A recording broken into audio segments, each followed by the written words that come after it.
Saya adalah Dr. Raghavendra Koski, konsultan senior ahli andrologi mikrosurgery, urologi, dan spesialis pengobatan seksual di Rumah Sakit Apollo, Jubilee Hills, Hyderabad. Sekarang saya akan menjelaskan kepada Anda tentang kista epididymis.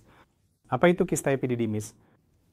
Kista epididymis adalah kantung berisi cairan yang berada di sekitar testis atau tepat di belakang testis di dalam epididymis yang seluruh isinya terletak di dalam skrotum.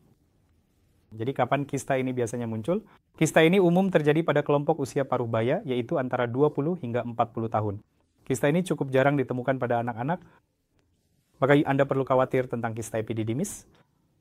Sebagian besar kista epididymis ini bersifat jinak, artinya kista ini tidak bersifat kanker. Tidak perlu khawatir tentang kista-kista ini. Jadi bagaimana kita bisa mendiagnosis kista-kista ini?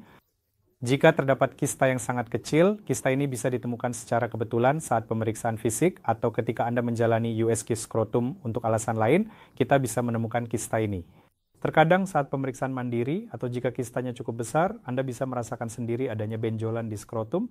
Jadi inilah hal-hal umum yang bisa kita temukan, area-area umum di mana kista ini bisa ditemukan. Lalu kapan sebaiknya Anda berkonsultasi ke dokter untuk kista epididymis ini? Jika kistanya sangat besar, jika menyebabkan Anda tidak nyaman, nyeri skrotum, atau ada rasa nyeri saat diperiksa, inilah kondisi di mana Anda perlu mengunjungi dokter. Lalu, bagaimana cara kita menangani pasien-pasien ini? Jika kistanya sangat kecil, tidak perlu melakukan apa-apa. Anda hanya perlu melakukan kontrol rutin setiap 6 bulan hingga 1 tahun untuk memantau apakah kistanya bertambah besar atau tetap stabil. Jadi jika kista tersebut menimbulkan gejala, jika terasa sakit, terutama jika ukurannya besar, maka pengobatan terbaik adalah dengan melakukan pengangkatan kista epididymis secara mikrosurgikal. Tindakan ini disebut dengan epididymal cystektomi atau pengangkatan kista epididymis. Ada juga metode lain seperti aspirasi, namun itu hanya bersifat sementara karena kista akan muncul kembali, cairan akan kembali menumpuk. Beberapa orang mungkin menyarankan skleroterapi, tetapi itu bukan pengobatan yang ideal karena setiap kali dilakukan skleroterapi ada kemungkinan terjadi kerusakan pada epididymis. Lalu apakah kista epididymis ini bisa menyebabkan infertilitas? Pada sebagian besar pasien, kista epididymis bersifat jinak dan biasanya tidak menyebabkan infertilitas. Ada jenis kista tertentu yang kita sebut sebagai spermatokel. Ini adalah jenis kista epididymis di mana sperma berada di dalam kista tersebut dan kadang-kadang dapat menyebabkan sumbatan.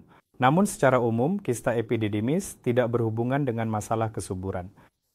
Jadi apakah kista epididymis bisa menyebabkan masalah seksual? Tidak. Pertanyaan lain, apakah kista epididymis itu kanker testis? Tidak, ini juga sudah jelas. Kista epididymis bersifat jinak, jadi tidak perlu khawatir, tetapi jika ukurannya besar atau terasa sakit, sebaiknya Anda berkonsultasi dengan urolog atau androlog untuk evaluasi lebih lanjut. Terima kasih. Bagus.